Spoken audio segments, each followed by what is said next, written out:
How to open a new Facebook account on Android.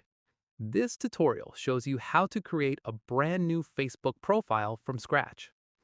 First, open the Facebook app on your Android device.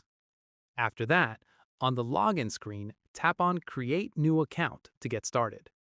From there, enter your first and last name in the fields provided and tap Next once done.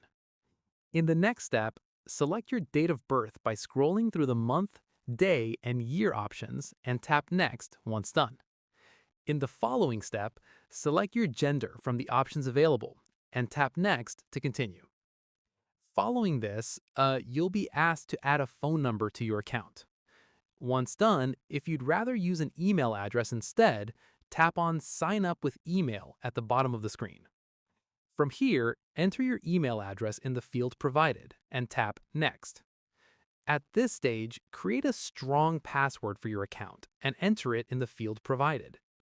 After this, tap Next and Facebook will automatically create your account right away. Finally, once your account is created, you'll be taken straight into your new Facebook profile and can start setting it up however you like. And that's it. If this guide helped you create a new Facebook account on your Android, give it a like, subscribe for more Facebook tutorials, and tap the bell icon for updates. See you on the next one.